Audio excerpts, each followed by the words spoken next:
ये उत्तरी रूस में यामल प्रायद्वीप है, जिसे दुनिया का अंत भी कहा जाता है। ये एक दूर दराज का इलाका है जहां लोग तंबुओं में रहते हुए -60 डिग्री सेल्सियस तक के तापमान में जीवित रहने के लिए संघर्ष करते हैं। ये वही जगह है जहां आधुनिक दुनिया में खतरे में पड़े एक लोगों का दिल धड़कता है। यामल प्रायद्वीप खानाबदोश नेनिक्स लोगों का घर है, जिनकी आबादी घटकर सिर्फ 70,000 रह गई है। हर पतझड़ में नेनिक्स अपने रेंडियर के साथ दक्षिण की ओर प्रवास करते हैं। सर्दियों के शुरू होने से पहले उन्हें प्रायद्वीप के सबसे दक्षिणी और सबसे गर्म बिंदु पर पहुंचना होता है, जहां वे बस सकते हैं। ऐसा इसलिए है क्योंकि उन्हें सर्दियां बिताने के लिए गर्म जगह की आवश्यकता होती है, अन्यथा उन्हें रूस के जमा देने वाले तापमान का सामना करना पड़ेगा, जो -70 डिग्री सेल्सियस तक पहुंच सकता है। ऐसा इसलिए है क्योंकि उनका कोई स्थायी जीवन नहीं है। उनके पास आश्रय लेने के लिए कोई गर्म इंसुलेटेड घर नहीं है। उनके पास केवल तंबू है और पेड़ों की टहनियां जलाकर रूसी ठंड का सामना करना उनके लिए बहुत मुश्किल होना चाहिए। इसलिए वे सर्दियों में दक्षिण की ओर और गर्मियों में वापस उत्तर की ओर प्रवास करते हैं। अब फिर से सर्दियां आने वाली हैं। रेंडियर और नेनिक्स लोग एक बार फिर दक्षिण की ओर प्रवास करने की तैयारी कर रहे हैं। ग्लोबल वार्मिंग के कारण वे जिस पर यात्रा करते हैं, वे जमी हुई नदियां हर साल पतली होती जा रही हैं। ये सैकड़ों लोगों और रेंडियर को उनके पार ले जाना अत्यंत जोखिम भरा बना देता है। अगर बर्फ अचानक टूट जाए तो ये सभी को इतनी ठंडी पानी में खींच सकती है कि वे हड्डियों तक जम जाएं। परिणाम स्वरूप वे केवल रात में ही यात्रा कर सकते हैं। ऐसा इसलिए है क्योंकि रात में हवा बहुत ठंडी होती है, इसलिए बर्फ से ढकी नदियों के टूटने की संभावना कम होती है। इस कारण से एक खतरनाक पार करने का रास्ता रात में अधिक सुरक्षित होता है। वास्तव में नेनिक्स के लिए उनके झुंड किसी भी सांसारिक खजाने से अधिक मूल्यवान है। उनके झुंडों की भलाई उनके लिए सोने से भी अधिक कीमती है। यदि प्राकृतिक शक्तियों से उनके झुंड खत्म हो जाते हैं तो नेनिक्स स्वयं ही गायब हो जाएंगे। इसलिए उन्हें कभी भी अपने रेंडियर को खतरे में नहीं डालना चाहिए। हालांकि दुख की बात है कि नेक्स्ट चाहे कितनी भी अच्छी तैयारी कर लें, आर्कटिक हर साल तेजी से पिघल रहा है और उनके प्रवासन मार्ग एक एक करके गायब हो रहे हैं। यदि वे प्रवास नहीं कर पाते हैं और किसी सीमित क्षेत्र में रहने के लिए मजबूर हो जाते हैं तो वे संभवतः ठंड से जमकर मर जाएंगे। जब नदियां जमी होती हैं तो वे अपने झुंड को स्थानांतरित नहीं कर सकते। यदि वे अपने झुंड को उन गर्म क्षेत्रों में नहीं ले जा सकते जहां घास है, तो हिरन भूख से मर जाएंगे। ऐसा इसलिए है क्योंकि आप सर्दियों में रूस के सुदूर उत्तर में हिरणों को खिलाने के लिए घास नहीं पा सकते। अपने जानवरों को खिलाने के लिए आपको दक्षिण जाना पड़ता है। गर्मियों में इन जानवरों को एक निश्चित तापमान से ऊपर रखना संभव नहीं है। आनुवंशिक रूप से वे ठंड में रहने के लिए अनुकूलित हैं। इसके अलावा उत्तर में अन्य उपयोगी घासों तक पहुंचने के लिए गर्मी के महीनों में हिरणों को दक्षिण से उत्तर की ओर वापस यात्रा करनी होगी।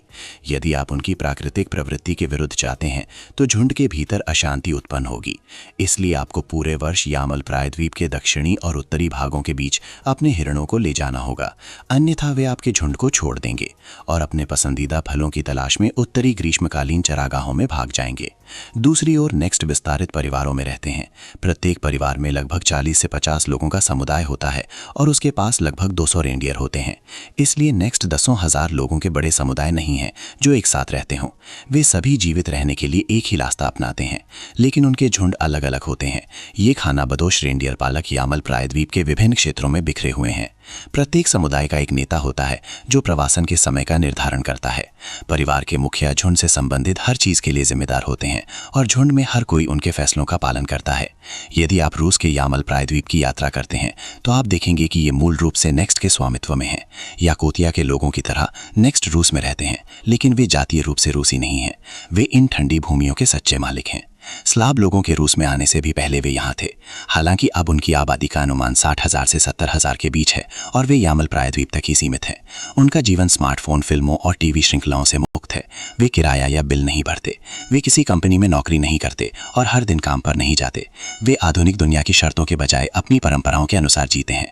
वे केवल खानाबदोश जीवन जानते हैं, जिसमें वे तंबू लगाते हैं और अपने परिवारों का पालन पोषण करते हैं। तंबू लकड़ी के खंभों को एक साथ जोड़कर बनाए जाते हैं। औसतन प्रत्येक तंबू में 30 खंभे होते हैं।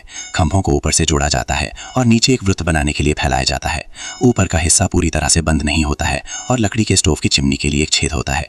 फिर तंबुओं को हिरण की खाल की कम से कम 2 परतों से ढक दिया जाता है। टेंट को गर्म रखने के लिए अंदर लकड़ी के स्टोव लगाए जाते हैं। इन स्टोवों का उपयोग खाना पकाने के लिए भी किया जाता है। इससे अंदर का तापमान 20 से 25 डिग्री सेल्सियस के बीच हो जाता है। हालांकि स्टोव के बावजूद बाहर चाहे जितनी भी ठंड हो, अंदर का तापमान गिर जाता है। अगर पुरुष पर्याप्त लकड़ी नहीं इकट्ठा कर पाते हैं और स्टोव बुझ जाते हैं तो हिरण की खाल की 2 परतों के बावजूद तापमान 0 से नीचे चला जाता है। बाहरी दुनिया से उनका एकमात्र संपर्क टेंट में रखा रेडियो है। इनके माध्यम से वे बाहरी दुनिया से जुड़े रहने की कोशिश करते हैं। उनकी आहार में अधिकतर रेंडियर और खरगोश का मांस शामिल होता है। रूस की कराती ठंड में सब्जियां लगभग नहीं उगती हैं। इस कारण से नैनिक्स हर भोजन में मांस खाते हैं। वे मांस के शोरबे से बना सूप भी पीते हैं। जो बात असामान्य है वो ये है कि ये लोग पकाया हुआ और कच्चा दोनों तरह का मांस खाते हैं। यदि आप नैनिक्स के तंबू में मेहमान हैं तो आप देखेंगे कि पके हुए भोजन के साथ साथ कच्चा मांस भी परोसा जाता है। इसके अलावा याकूतिया के विपरीत ये मांस जमे हुए नहीं होता है। जब वे किसी जानवर को काटते हैं तो वे मांस को ताज़ा रहते हुए ही तुरंत खा लेते हैं। नैनिक्स के लिए ये मांस बेशक रेंडियर का मांस होता है। दूसरी ओर महिलाएं तंबू के अंदर लगभग हर काम के लिए जिम्मेदार होती हैं। इनमें अंदर का तापमान गर्म करना, बच्चों की देखभाल करना, खाना पकाना और जानवरों की खाल से कपड़े सिलना शामिल है। तो क्या वे सूप बनाने और पीने के लिए पानी कहाँ से ला सकते हैं? साइबेरिया के अन्य हिस्सों की तरह नैनिक्स स्वच्छ पानी प्राप्त करने के लिए बर्फ पिघलाते हैं। वे एक बर्तन में बड़ी मात्रा में बर्फ उबालते हैं, फिर वे पकाने और पीने के लिए पिघली हुई बर्फ का उपयोग करते हैं। ये स्वास्थ्य के लिए अच्छा है या नहीं, ये बहस का विषय है, लेकिन उनके पास कोई दूसरा विकल्प नहीं है। बेशक ये तथ्य कि वे प्रकृति में रहते हैं, इसका मतलब ये नहीं है कि वे एक जंगली समाज है। नैनिक्स सभ्य तरीके से फल काटते हैं और उन्हें प्लेटों में परोसते हैं। वे अपने मांस के साथ ब्रेड खाते हैं और रूस के अंदर से बिस्कुट भी खरीदते हैं। वे सफाई के लिए साबुन और बर्तन धोने के लिए डिटर्जेंट भी खरीदते हैं। वे पीने के लिए चाय भी खरीदते हैं। उनकी जीवन शैली और एक विकसित जीवन शैली के बीच एक बड़ा अंतर ये है कि वे आधुनिक जीवन के नियमों को काफी हद तक अस्वीकार करते हैं और एक खानाबदोश जीवन को पसंद करते हैं। आप सोच रहे होंगे कि ये लोग बाजार के उत्पाद खरीदने के लिए पैसा कहाँ से लाते हैं। हर नैनिक्स गांव में ऐसे पुरुष होते हैं जो स्लेज बनाने में बहुत कुशल होते हैं। वे आदेशों के अनुसार रूस के विभिन्न हिस्सों में स्लेज का उत्पादन और बिक्री करते हैं और इस प्रक्रिया में रूसी रूबल कमाते हैं। वे इस पैसे का उपयोग उन ज़रूरतों को पूरा करने के लिए करते हैं जो प्राकृतिक संसाधनों से प्राप्त नहीं की जा सकती। इसलिए शिकार करने और लकड़ी इकट्ठा करने के साथ साथ पुरुष स्लेज बनाते हैं। स्लेज परिवहन का एक आवश्यक साधन है। परिवार जितना बड़ा होता है वे उतने ही बड़े स्लेज बनाते हैं। बर्फकारियों को पुरुष खींचते हैं। नैनिक्स बच्चों को 6 साल की उम्र से बर्फकारियों का उपयोग करना सिखाया जाता है। इतना कि वे काम करना जानते हुए भी जीवन में प्रवेश करते हैं, लेकिन पढ़ना लिखना नहीं जानते। नैनिक्स बच्चों को स्कूल नहीं भेजा जाता, बल्कि वे अपने लिंग के अनुसार अपने परिवार का काम करते हैं। इस मामले में उनकी कोई पसंद नहीं होती। अगर वे अपने परिवार के साथ रहना चाहते हैं तो उन्हें जीवित रहने के लिए सीखना ही पड़ता है। लगभग सभी नैनिक्स बच्चे मोटे गुलाबी गालों वाले और गोरी त्वचा वाले होते हैं। मुझे लगता है कि नैनिक्स के बच्चों की आनुवंशिकी पृथ्वी पर सबसे प्यारी है। अपने आकार से कई गुना बड़े हिरण के चर्मों में लिपटे वे बहुत मासूम और स्नेही दिखते हैं। उनका सबसे बड़ा आनंद अपने कुत्तों के साथ बर्फ में घूमना है। तो इन खानाबदोश लोगों की क्या आध्यात्मिक मान्यताएं हैं? क्या वे केवल इसी दुनिया में विश्वास करते हैं या उनका कोई धर्म है? वास्तव में नैनिक्स ईसाई धर्म और इस्लाम जैसे प्रमुख धर्मों से बहुत दूर है। वे हजारों साल पहले के अपने पूर्वजों की मान्यताओं का पालन करते हैं और प्राचीन खानाबदोश लोगों की तरह वे बहुदेववादी हैं।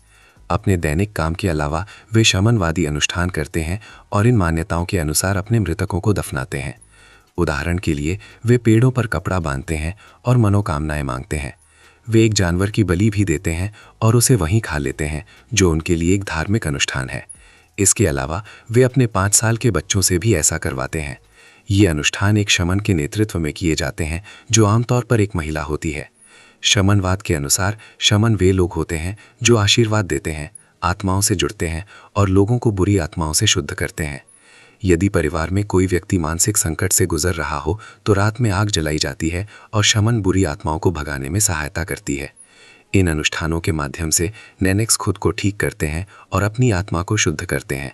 वे ईश्वर का धन्यवाद करने के लिए अनुष्ठानों के दौरान अनोखे नृत्य भी करते हैं।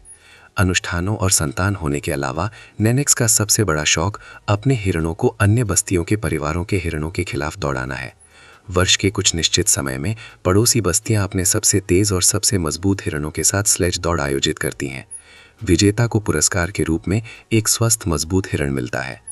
रेंडियर के मांस के अलावा नेक्स्ट जमी हुई नदियों से कम मात्रा में मछली पकड़ते हैं। वे याकुत्स की तरह ही तरीका अपनाते हैं। वे एक औजार से बर्फ को काटते हैं और पानी में जाल डालते हैं।